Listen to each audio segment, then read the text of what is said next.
This is Daily Blast Live. We're talking about what you're talking about.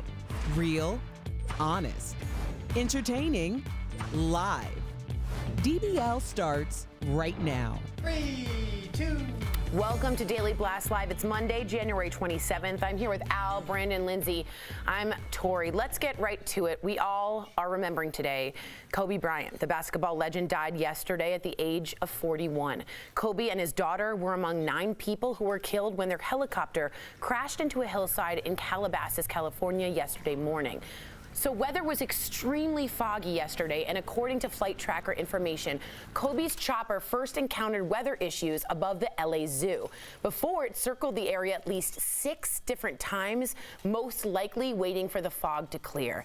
Kobe and his 13-year-old daughter Gianna were on board when the flight crashed into the hillside. Among the other victims were John Altobelli, an Orange County baseball coach, his wife Carrie and daughter Alyssa, who also played on the team with Gianna, youth basketball coach Christian Mauser, Sarah Chester, and her daughter Peyton, who also played on the team.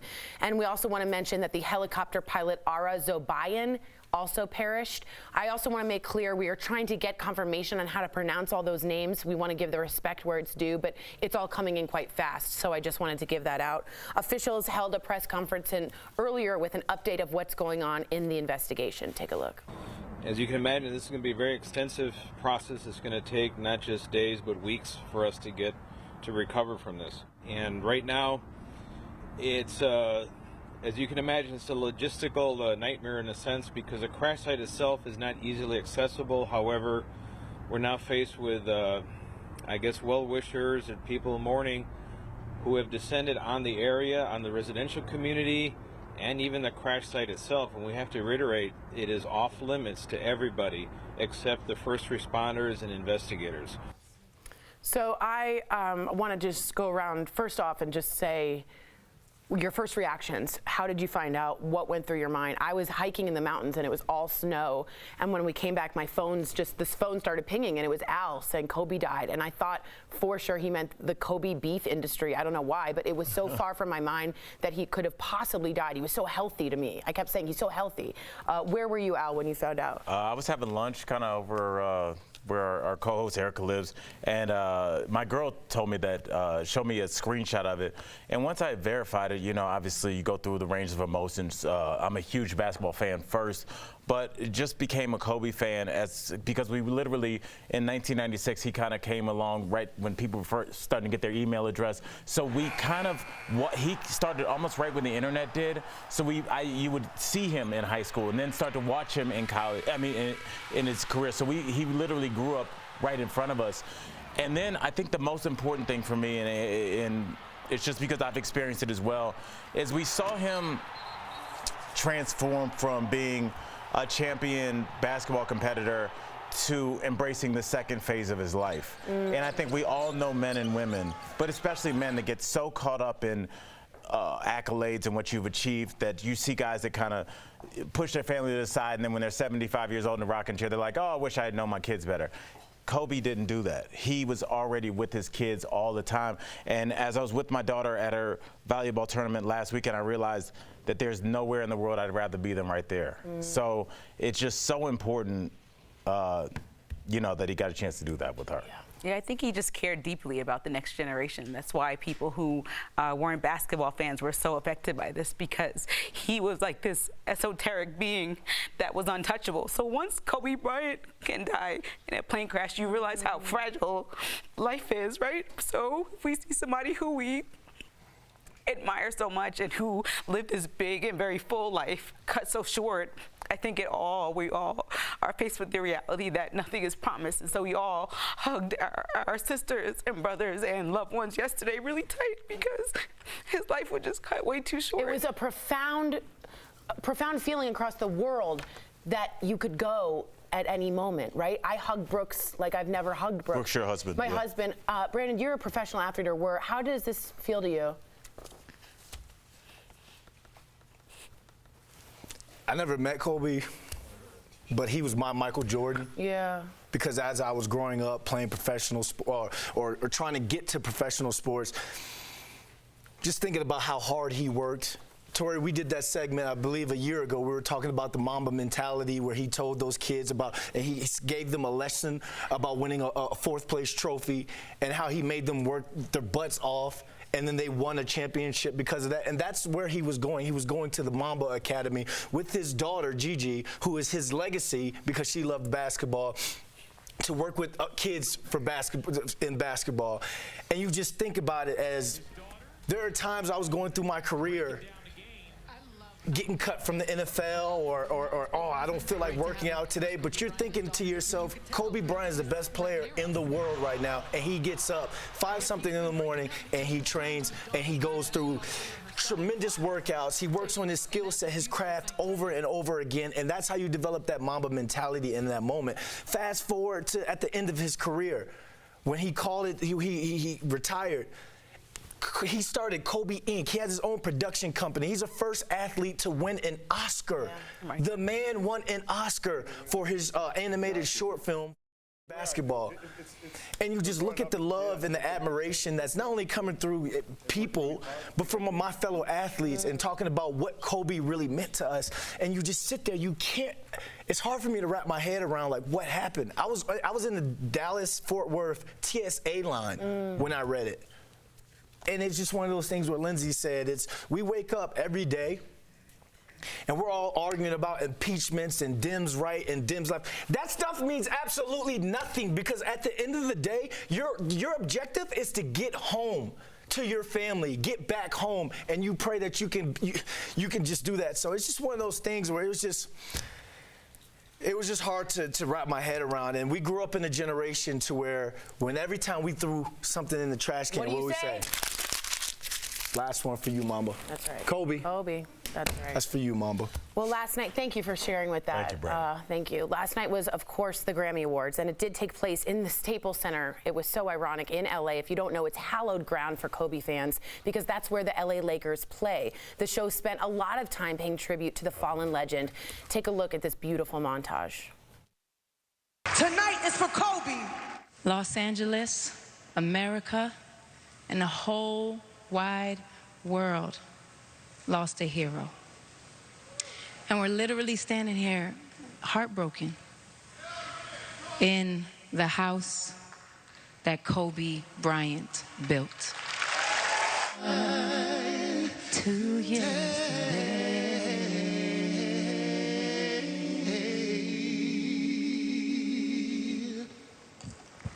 we love you, Kobe. Boys to Men.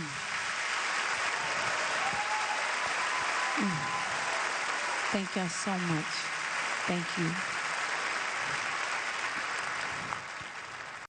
If you didn't know, that was his jerseys, the 8 and the 24, literally hanging in the Staples Center. The spotlight remained on the jerseys the entire night. I cannot tell you how much I needed Alicia Keys.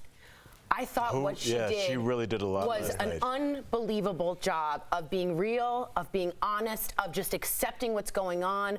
She just let me breathe for the first time. So a huge, huge congratulations and a big thank you for taking us through that night, which could have been in a very awkward, tension-filled night. Yeah, I thought it was beautifully done.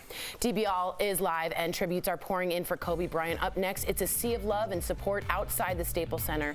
We'll show you and talk to one of Kobe's dearest friends who is keeping him close in his heart.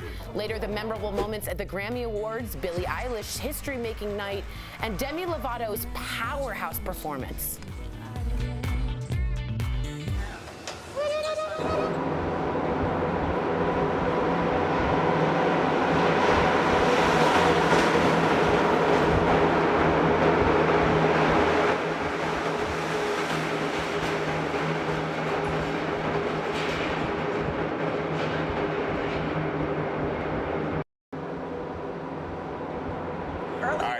As you can see, what a crazy morning it's been. And You have crazy people writing in. It was a crazy Sunday, and you know, for myself, unfortunately, we're almost a year to the day that I lost my buddy Kevin, who was a comic and just a good friend of mine. And it's weird that I feel the same emotions, and I'm dealing with the same emotions that I did with him. And I hope that, you know, after learning about Kevin's death, I've changed my life over the last year, and I hope that. You know, Kobe's life will impact others, as I think it has. In terms of being a father and a Brandon, mentor, you know, feminist. I was talking about just transitions, and it's very difficult. You see so many people, but especially men that just become workaholics. They associate everything they do with their job and their income and their title, and they miss the whole point. And you look at Kobe, and as hard as he worked. You know, I was kind of worried that he'd be one of those guys that couldn't let go. You see those athletes, Brandon, you play pro ball. Yeah. Those athletes that stick around, boxers stick around too long, and pro football players. And it's like, I'm glad that he transitioned the way he did. And speaking of the type of family man he was, there's an interview out that just resurfaced about that's why he got the helicopter. Because he was talking about his schedule and how he needed maximum amount of time for family time. So he would train in the mornings, drop the kids off at school, hop in the helicopter, go to the facility, get in his extra hours, do his media avail, but still be back in time to try and pick the kids up from school and to be at school plays. And he was just saying how you can be on the road for days at a time. You miss that family time. So he was like, if I could get an extra 20, 30 minutes just to be able to be there.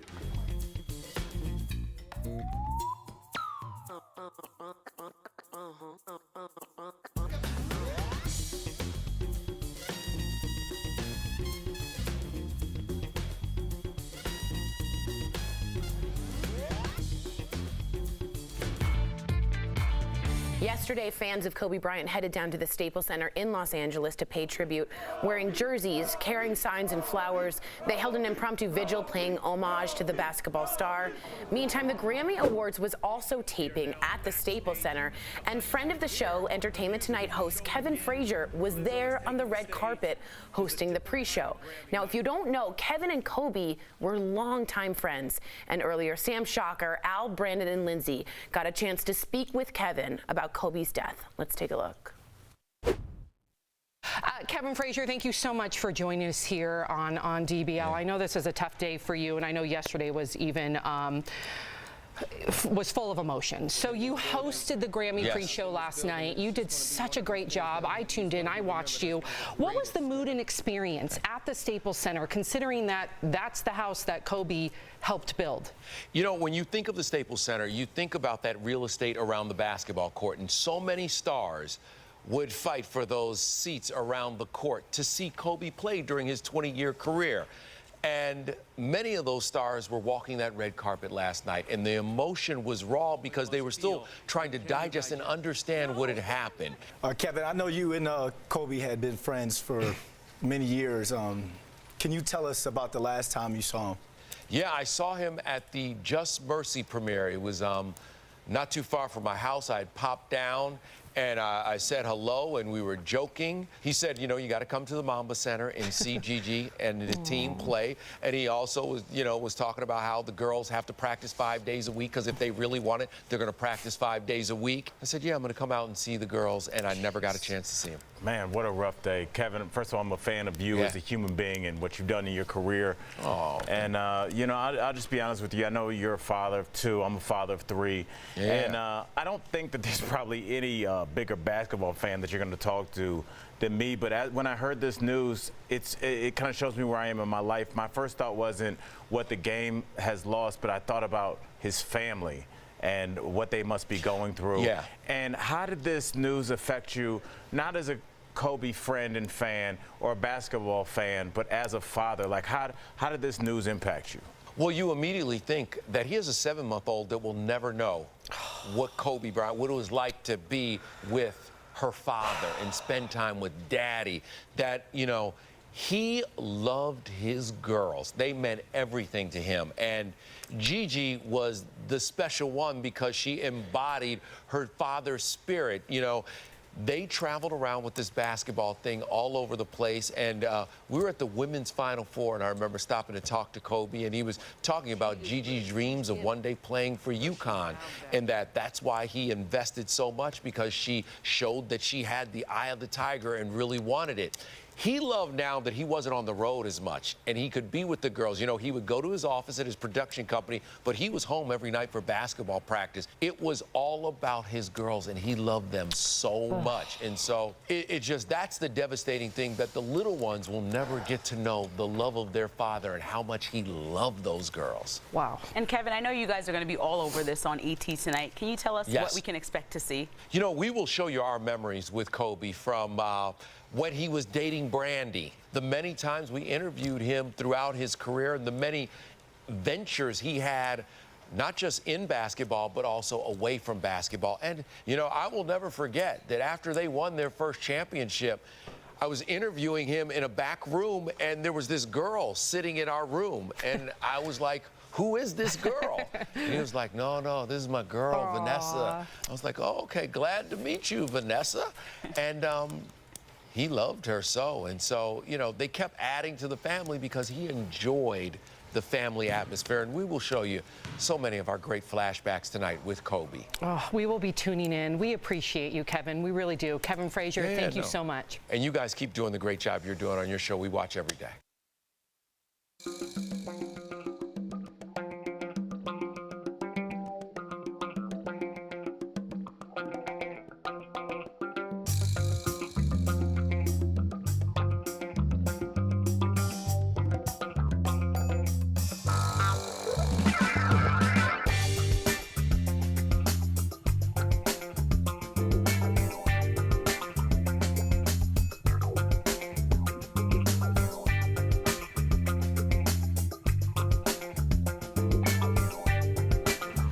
Hey guys, we're reading all your comments. A lot of you writing in. Stephen George writing in how he lost his grandmother last Christmas in a car crash. So it's hard to lose someone so quickly. We wanted to just give you guys some updates on some homages that were done last night. Al, I think you tweeted out to the hosts, the Toronto Raptors and the San Antonio Spurs, excuse me, without telling anyone, held the basketball for the full 24-second clock. If you didn't know, Kobe's number is 24. And everyone sort of suddenly started to figure it out at the end, started clapping, and then it went to the Spurs. And Greg Popovich sort of went like this, and they also held the ball for the first 24-second clock in memory and honor and tribute, and I don't know what you call it, but it was and everyone in the stands on their feet, it was an amazing moment. It was such a weird day because I was about to, obviously we're here in Denver, I was about to buy tickets to the Nuggets game yesterday, and ended up not doing it, and ended up passing the Pepsi Center and seeing everybody as the news was just kind of coming in. And I couldn't imagine what it was like to be in the arena yesterday, but I think it's good to have a bunch of people there to kind of go through it together. And it does remind us of the JFKs and the Aaliyahs, you know, so we are hearing you guys.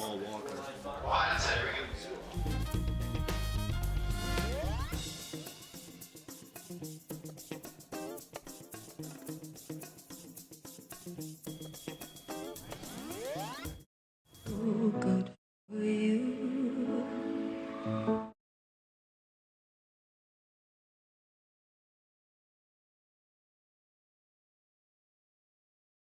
Welcome back to DBL. It was a somber night at the Grammys, but we have to talk about 18-year-old Billie Eilish's big night. She swept the Grammys' 4 biggest categories: Best New Artist Record of the Year, Album of the Year, and Song of the Year. She also took home Best Pop Vocal Album for a total of 5 Grammys. The wins are history-making. She's also 18, but it looks like no one was more surprised than Billie herself. She was mouthing scene, "Please not me," during one announcement. Please not me. Yeah, she swept the night. Do you think this is well-deserved, Billie Eilish? I didn't really know much about her, to be honest, before the awards. But when I saw her perform, I thought she was really, really good. So, I mean, I'm happy for her. I know that she's probably going to get a lot of critics that are like, this person should have won, this person should have won. But I'm really happy that she's having this moment, and hopefully it doesn't turn into a negative moment for her. Yeah. Yeah, I mean, if you think about 18 years old, that's when, Kobe came out out of high school to play, professional basketball. So you just look at how some kids grow up and they're just so talented, and you can see that in her music. Have you ever followed Billie Eilish? She used to sing with huge posters of Justin Bieber in her room all over, and then she had a duo with Justin Bieber in the room, and it was like this crazy moment for her. But she also has somewhat of a body dysmorphia, which is why you see her, if we can show some pictures. She wears very baggy clothes. She came to the Grammys with a mask on her face. She doesn't feel proud of her body, so she's been very open about that. So another representation of someone, a group of people you might not have heard of. So very interesting. Yeah. We also saw Demi Lovato. Wow, this is a big emotional comeback. She performed for the first time since her overdose in 2018. With tears rolling down her face, she started to sing, but her voice cracked, forcing her to start over. Let's take a quick listen. 100 million stories and 100 million songs. I feel stupid when I sing. Nobody's listening to me. Nobody's listening. Yeah, I thought that was so interesting. She kept saying, I feel stupid when I sing. I feel stupid when I pray. Just send me anyone, anyone. And I know people who are depressed, because I've been there, they say, send me anyone. I feel stupid walking around. I feel stupid praying to you. I have no one around me. I thought the song was quite powerful. I really did. I'm no Berry Gordy, but I didn't hear any voice crack. That sounds angelic she started off and had to stop and started again. All right, so I am Berry Gordy. Yeah. But I just, this is one thing why I love artistry, because you put your pain, you put your anguish into your music, or you put it into your drawing, those sort of things. So it's to hear her and to see a woman who keeps coming back after time after time. I mean, that right there, that's inspiring to me.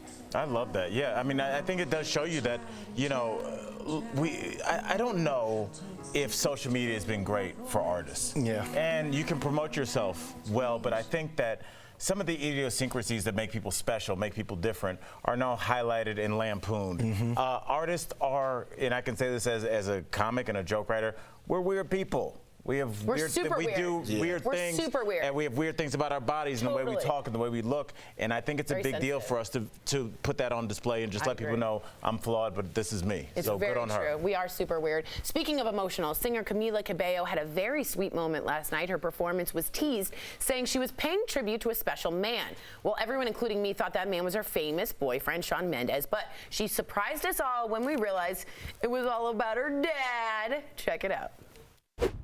I say I've never seen you cry before. You say you never look so beautiful.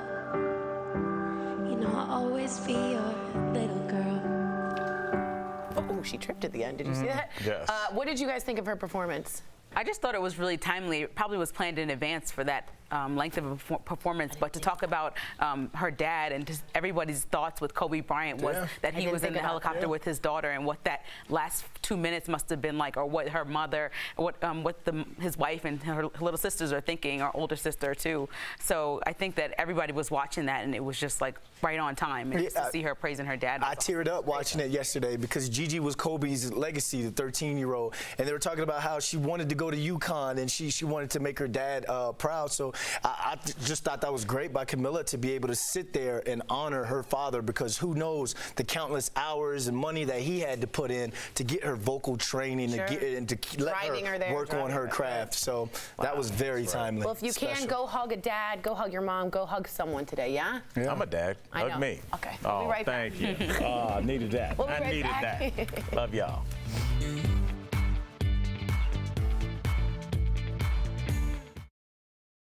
is brought to you by...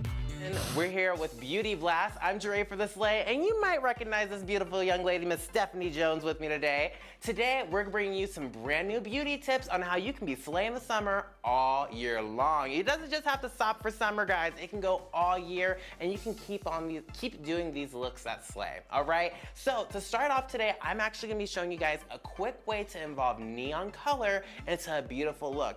As you can see, Steph is slaying already, but maybe Steph just wants to do a little something different, be cute. You know, she's always cute, but be outside of her little box. And that's where the Fenty Beauty liquid liners come into play beautifully. Now these guys come in pairs of 3s. I got one with yellow, pink, and white in it. And I thought with our yellow theme that we were already doing, might as well show off that yellow. So how would you use these?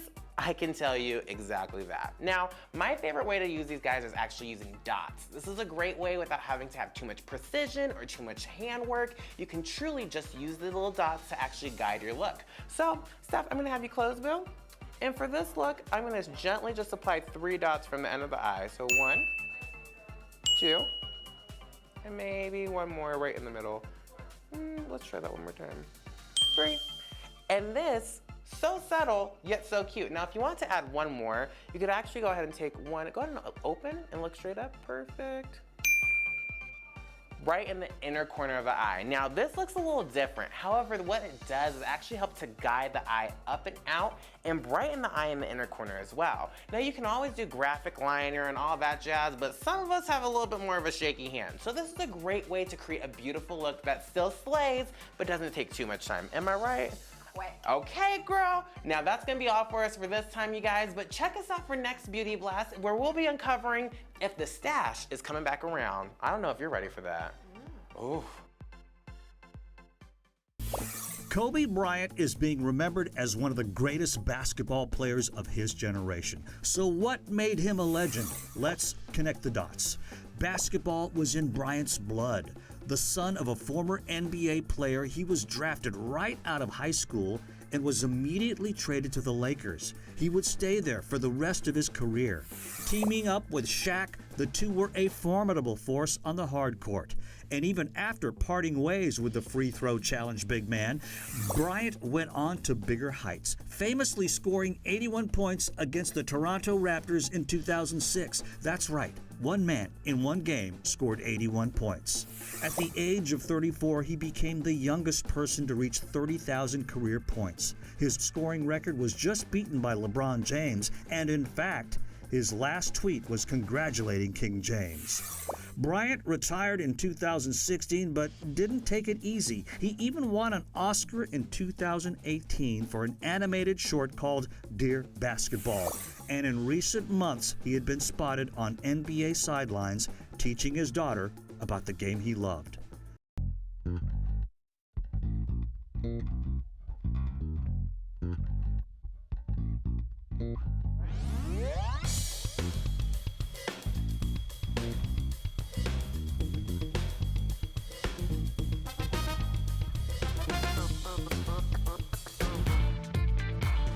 Welcome back to DBL. Before we go, we do want to take a moment to mark the 75th anniversary of the liberation of Auschwitz. Dozens of Holocaust survivors gathered this morning to lay wreaths at the camp's execution wall in Poland, and that is a wall in which people were shot. When I say execution wall, I mean it. There are fewer than 2,000 survivors alive today. Now, Auschwitz was liberated by the Soviet Army on this day not a long time ago, in 1945. I was honored to interview Ozzy, who is a Holocaust survivor, back last year. And a lot of them still pray, and a lot of them still hold candles, and a lot of them still remember. But Ozzy says it plays like a movie in his head, that he can't shut off. The screams, the crying, the tearing at the gas chambers. So please hug your loved ones for Kobe, and hug your loved ones for the awfulness of war, and bring peace into this day, yeah? I agree. We'll see you same time, same place tomorrow. Bye, guys.